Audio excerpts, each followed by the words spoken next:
This is the Outlap F1 podcast featuring America's own Cody, Andy, and Deanna. Your one-stop shop for Formula One news, insights, race previews, and reviews. Join us on the Outlap.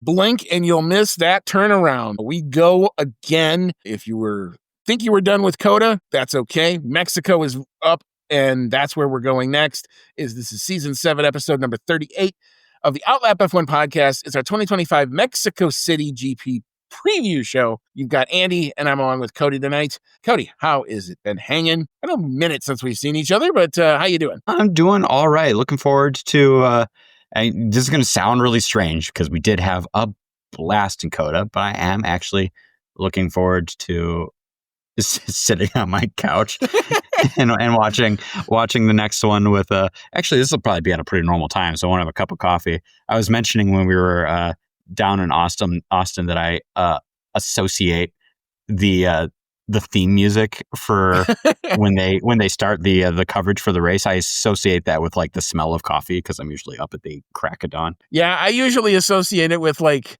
trying to get myself pumped up because I'm usually half asleep until that happens, and then that music just is one of those things. It's a reaction I have. It's instantly awake, all good to go. Right after the session ends, boom, I can fall asleep again. But while that thing's going on, I am there for it, and we hope you are all going to be here for this weekend's action in Mexico City. If you have found our show, as always, welcome along. We are glad you're here. You can find us on X, on Instagram, Discord, Reddit, and of course here on YouTube. At Outlap F1 Podcast is the handle for all that. If you like what you're seeing and you enjoy what you're hearing, you can do us a solid. Click either the like or subscribe button on YouTube. If you're on your favorite podcasting app, which we are on all of the big ones, specifically Apple Podcasts, Spotify, those ones, Google Podcasts, we're on Pocket Casts. There's a whole bunch of places you can find our voices. A 5-star review on any of those will help us come up a little bit better in search results. We would appreciate it a lot if you would like to do that. You can email the show, as always, outlapf1@gmail.com. Thank you so much to the folks who continue to support the show. You guys know this list really well by now. Thanks so much to Dean Warwick, Yuri Dolchester, Paul Weaver, Quentin Warden, Kevin Kelly, Regan Stanzik, Timothy Brown, and of course, Jonathan Scott. If you'd like to join that list and you'd like to leave us a small little monetary donation, there's a link in our show notes. You do not have to do that, but we would love it if you would. Drop us $1, $5. What does that do? All goes back into the show. We're not doing this to make money. We're doing it because we enjoy it. And it'll all go into buying technology and things that we can do to make the show sound a little better and bring us a little bit more flexibility to do more fun things like we did when we were in Austin and did the recording from the hotel room. So all that is good stuff. But yeah, if you want to do that, feel free. All right. Believe it or not, there was so much going on in Austin with the news and everything. We didn't really get the chance to cover this story because there was so many sessions and so many things happening, people crashing and all sorts of stuff. We didn't even get a chance to talk about. We now have our U.S. rights sorted. Apple TV has won the bid. They paid an extraordinary amount of money to get the bid, and they will have exclusive rights to broadcast F1 in the United States starting in 2026 on a 5-year deal. There's a lot of detail in this, but here's the big points. If you are a fan of F1 TV in its current iteration, I've got some good news and I've got some okay news. You can't just subscribe to F1 TV starting in 2026. The emails have already gone out from F1 TV that basically have told you will not be able to renew your current subscription as of 2026. That may not be the best news for you to want to hear, but the silver lining is if you subscribe through Apple TV, which is actually $2 a month cheaper than the F1 Premium, you get F1 TV as part of it. So they're not going to separate the two of them. What I thought the fear was, and my biggest fear was you had to subscribe to Apple TV, and then they were going to make you subscribe to F1 TV on top of that. Because we've had that happen with sports tiers and stuff like that before. That's not the case. One subscription will get you all the stuff you get now. At least that's the understanding. So that's your commentators as you have them now. That's your onboards as you have them now, your data channel, all those multiple views and stuff that F1 TV has kind of gotten right is all going to be somewhere within the Apple TV platform. My guess is what you're going to see is when you log into Apple TV during a live session, it's going to put Formula One right up in the banner and tell you where to go to find your stuff. But it is a change. Change is never easy. I don't love the fact that it's behind a paywall. I've been outspoken that I think it kills the idea of finding the casual fan. So I don't love it, but I don't know that I hate it yet. We'll see what happens come Australia 2026. If I'm seeing a spinning wheel of nothing, I will not be happy. But Apple TV, it's on you to make sure that that doesn't happen. But those are the details as I know them. I put a tweet out with what I think is the people who've gotten more detail on it than I do. But that's what I know right now. So, Cody, any other things to add on that? I guess I don't feel super great about giving my money for Formula One to a giant super conglomerate like Apple that I kind of actively try to avoid giving money to. But I want to watch my F1. I'm going to bite the bullet if I gotta and do it. And the fact that, you're just getting it as part of your Apple TV subscription is pretty nice. It's not like you'd have to pay an extra fee to get your F1. It just gets rolled into your package. So, and maybe I'll watch some of those other Apple shows that they've got. My wife likes one in particular. It's got to do with shrinks. And so maybe I'll check that out or something.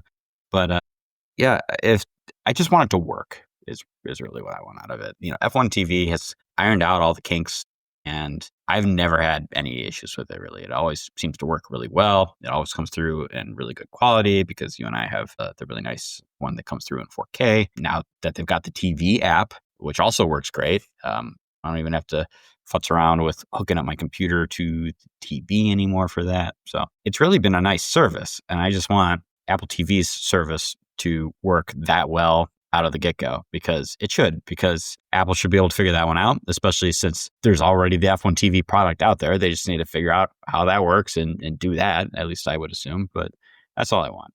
I want it to work. I don't want it to be super expensive. And it sounds like it's actually going to maybe work in our favor a little bit. Yeah, like I said, it depends on what you had. The one thing I know that's going away, if you had the F1 TV Pro, which isn't the 4K version, but it was just all the live sessions. And I don't know that you got all the multiple views and all that stuff. But if you just wanted your Alex Jakes and Alex Brundle and Jolien Palmer commentary, you would get that with F1 TV Pros. That will be something a little bit more expensive for you as a fan. Yeah, I mean, I'm willing to give them the opportunity to do something better. But at first, I want to know that you got the basics right. And it's a pretty high bar to meet because the F1 broadcasts, we give them a ton of shit on this show, and we have for what they show and when they show it. But the F1 broadcast as a whole is a coordinated effort, and it's a dance, and it's really an art form. And the fact that they pull it off 24 times a year is actually freaking amazing to how many people that one international feed goes out to. So get the basics right, and we'll talk after that.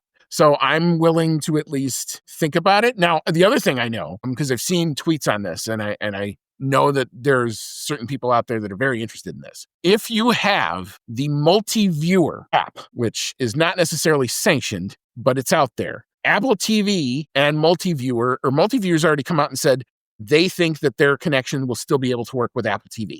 So you'll be able to still get all of the same stuff that you're used to with the F1 TV that you will get hopefully with Apple TV.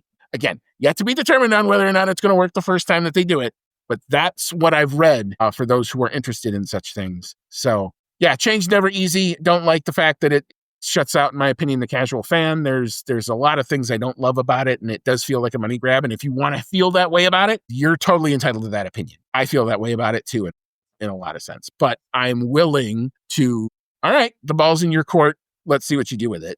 If you fumble it, I'll be right here to tell you that you fumbled it. All right. Last bit of news before we hop into the Mexico GP weekend itself. American driver Colton Herta has now signed his F2 deal, and he will be racing next year with High Tech, one of the more, I think, known teams. They're usually pretty good. They're usually always competing with one of their drivers for the F2 title. So Colton Herta putting himself into the best position he can. We're going to see in those first rounds whether he can adapt to this because it's a whole different style of racing. But it looks like he's trying to do it in the right way, the best way possible. Yeah, and he's got many years of experience in IndyCar, and obviously the cars are very different. And so going into F2 to get a feel for how the whole Formula One song and dance works maybe as much as the cars themselves, I think is going to be really good for him. Now, there have been a lot of very skilled drivers that have struggled in their first year of F2. So if he starts out struggling, I'm going to keep my hopes up that he can pull it together. And if he's got to spend a second year in F2, so be it. To me, he's got to be destined for that Cadillac seat so long as he can prove himself in F2 that he doesn't just absolutely flounder. Yeah, because I mean, he's I doing would it to be get very his, excited for that. yeah, he's doing it to one, get his super license, because you've got a lot more ability to get your super license points in F2 than whenever he was racing in with IndyCar, for sure.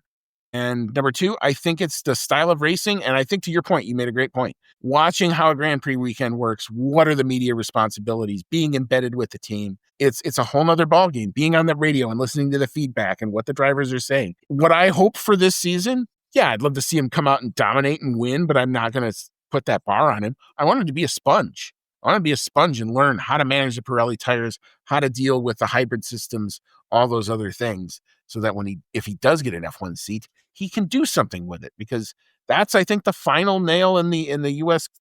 coffin is to get an American driver that can kind of unite all this American fan base we were talking about in our last episode. It's a lot of, but the fans are there and they're all in different camps right now. And if you can get one guy that could just come in and say, hey, just root for me because I'm one of you, you could easily take over the U.S. fan base, because it seems ready to do so. But we shall see. We shall see. We will keep our eye on him and wish him all the best in F2. All right. Well, with such a quick turnaround, we just got to hop into this Grand Prix weekend, baby. We're going to talk about our Pirelli track facts of the Autodromo Hermanos Rodriguez. So, Cody, tell us about that circuit. All right. The Autodromo Hermanos Rodriguez is located in Mexico City, Mexico, at extremely high altitude. The number of laps for this Grand Prix is going to be 71, and the length of the circuit is 2.674 miles. That's 4.304 kilometers. Tire selection from Pirelli is going to kind of match what they did in COTA, where they're going to skip a tire compound, which they did not do last year. So we've got the C2 for the hard, C4 for the medium, and C5 for the soft. Why they're deciding to do this when it shows that all the tires are lasting forever, but it's a choice. And the track characteristics from Pirelli for this race, all out of 5, are going to be a 3 for traction, 3 for braking, 2 for tire stress, 2 for lateral load, a big 5 for track evolution, 2 for asphalt grip, 2 for asphalt abrasion, and another big 5 for downforce. The qualifying lap record here is going to go to Max Verstappen, who's had a lot of luck here over the years. He set that qualifying lap record in 2019. I've noticed a lot of our records are from 2019. Fast cars. And he did that with a 1 minute, 14.758 seconds. The race lap record was actually set in 2021 by Valtteri Bottas. He did that with a 1 minute, 17.774 seconds. Most wins at the track in its current configuration, or rather at this track in general, I believe. Max Verstappen has a whopping 5 race wins here. Second place is Lewis Hamilton with 2. And then it's a tie for third with between Nico Rosberg and Carlos Sainz with 1 win apiece. As you might expect, the most constructor wins at this track is going to go to Red Bull with 5, all 5 of those coming from Max Verstappen. And second place is going to go to Mercedes with 3 wins here. What's the circuit like, Andy? It is high up. The Autodromo Hermanos Rodriguez sits over 2 kilometers above sea level, making the 2.674 mile lap a breathless experience on the engines as well as the drivers. The track still largely follows the outline of the original 1959 circuit, but however, the main difference is being that the spectacular and often spectacularly scary Peraltada corner is now bisected with the circuit instead winding through the old Foro Sol baseball stadium, providing one of F1's unique vistas and advantages for watching a race. The current weather forecast, as we are back to the traditional weekend, so it's just qualifying in the race that we're worried about. Qualifying is going to be sunny along with some afternoon clouds, high of 79, winds out of the northeast at 10 to 15, only an 11% chance of rain. And as for the race itself on Sunday, generally sunny, again, some clouds in the area, a high near 80, winds out of the northeast at 10 to 15, a scant 20% chance of rain. So I'm doubting we're going to see our intermediates or wet tires this weekend. Right. All right, so sorry about that. I was trying to mess around with the sound button and it wasn't quite working for me. But so what we're going to do, we're going to take a quick break. We'll re-rack. We'll come on back and we'll get into what we think is going to happen this weekend for the Mexico GP. And then we will tell you when you can find your sessions, because they're on at some odd times this weekend for us in the US, because it's going to be daylight. F1 in daylight. What a concept. Anyway, come on back. We'll get into it. You are listening to the Outlap F1 podcast, and we'll be right back after this quick pit stop.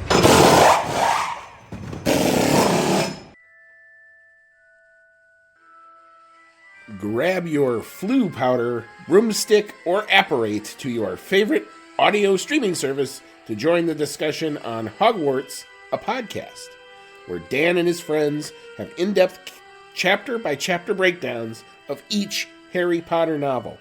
Join the group as they dive into the magical world and discuss plot points, analyze character development, and occasionally go off the rails. Whether you're a muggle who's new to the series or a pure-blood wizard who won't need a remember-all, Hogwarts, a podcast, brings everyone to the Great Hall for a magical discussion. Hogwarts, a podcast, available wherever you get your podcasts.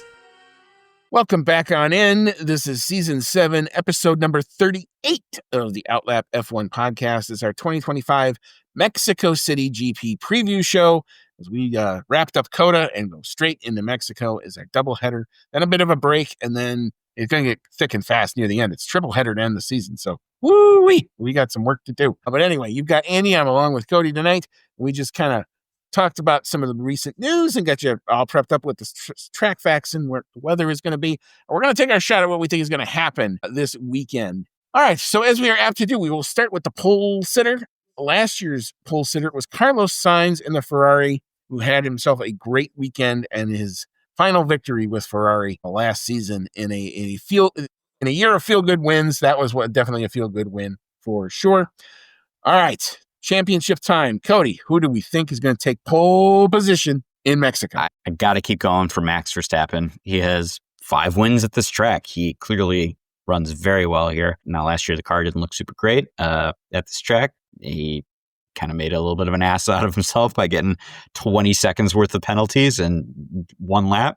But, you know, he's got time to pull that back together. So I'm hoping against hope that Max is able to start off with the pole position again. That's a good choice.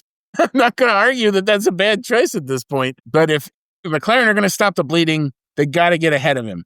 They got to do it somewhere, and why not do it here? So I'm going to give him my best shot. I'm going to say Lando Norris because he's been the closest one to Max in this whole stretch. So let's see if we can maybe pull that extra 10th or 100th or 1,000th of a second or whatever it's going to take. Let's hope he does it because it's a short lap. It means there's less chance for a mistake to happen. I think that favors Lando a little bit here. So anyway, I'm going to go Lando Norris, take the pole here in Mexico. All right, so what do we think the lap time is going to be? Last year's pole time was a 1:15.946. I saw Max Verstappen's track record, and I thought usually these cars are close to that. I don't think they're going to quite get there, even with the C5 tire. I don't know that it's going to last, especially at this altitude. So I'll take a stab at it. I'm going to say it's going to be faster than last year, but not much more. 1:15.786 is what I got.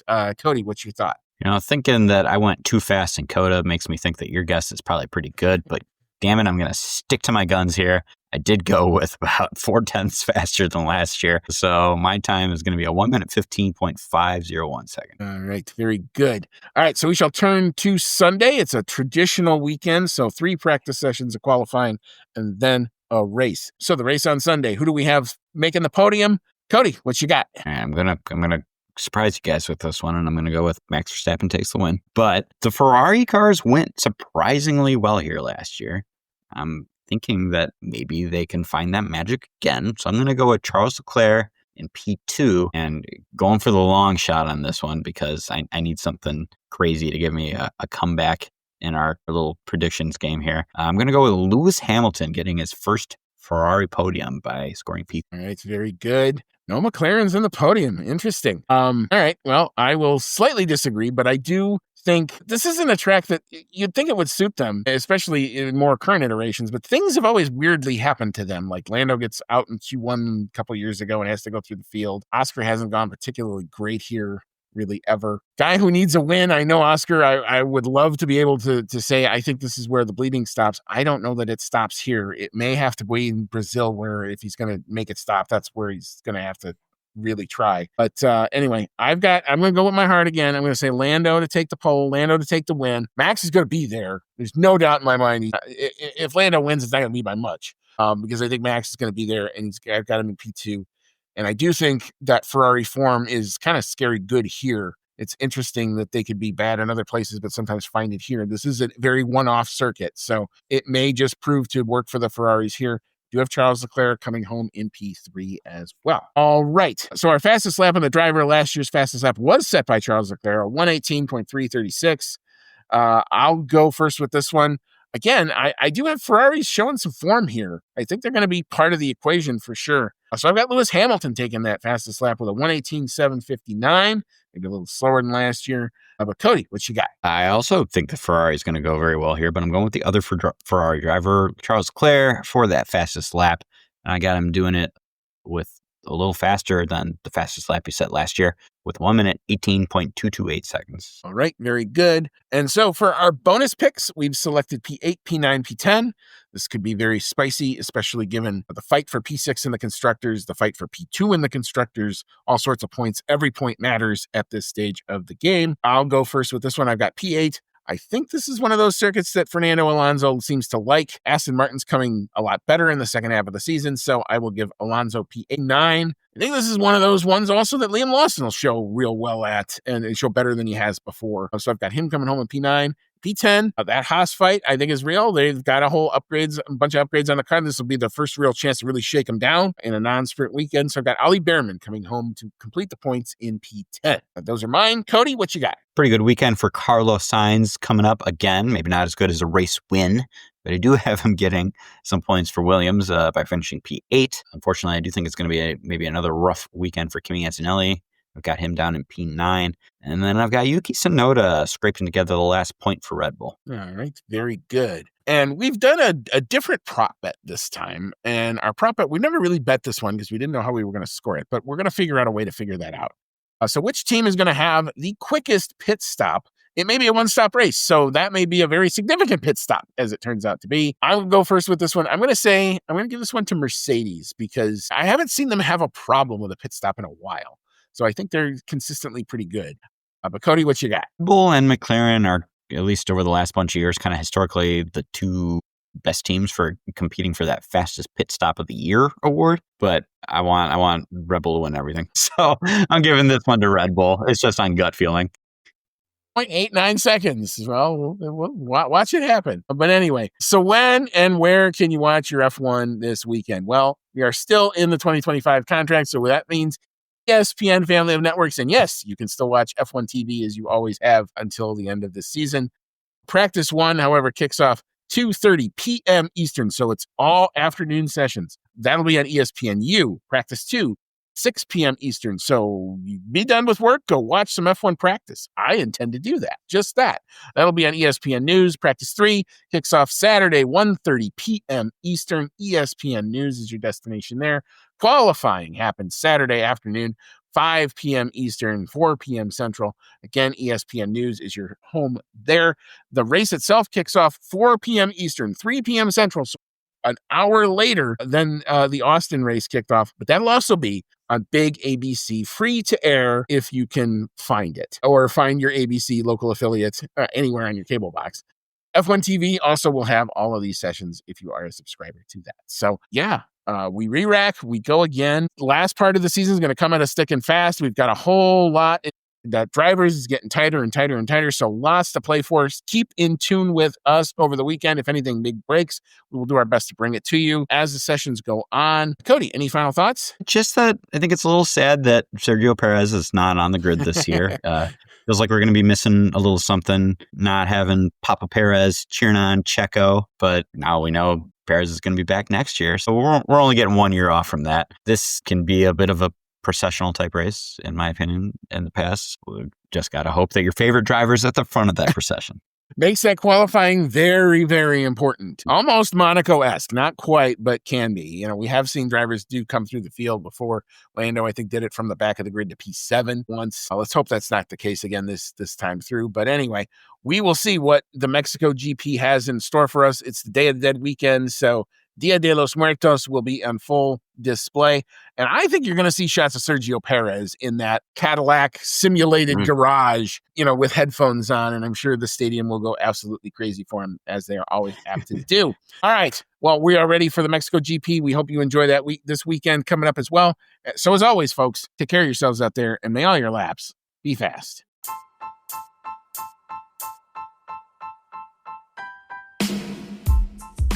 Thank you for listening to today's episode of the Outlap F1 podcast. If you like what you heard, click that subscribe button and be sure to leave us a 5-star review. If you want to connect with us outside of the show, check out our website at www.outlapf1.com. Find us on Twitter and Instagram at OutlapF1 Podcast, or email us at chatnow@outlapf1.com. As always, thank you so much for your support, and we'll see you on the next one.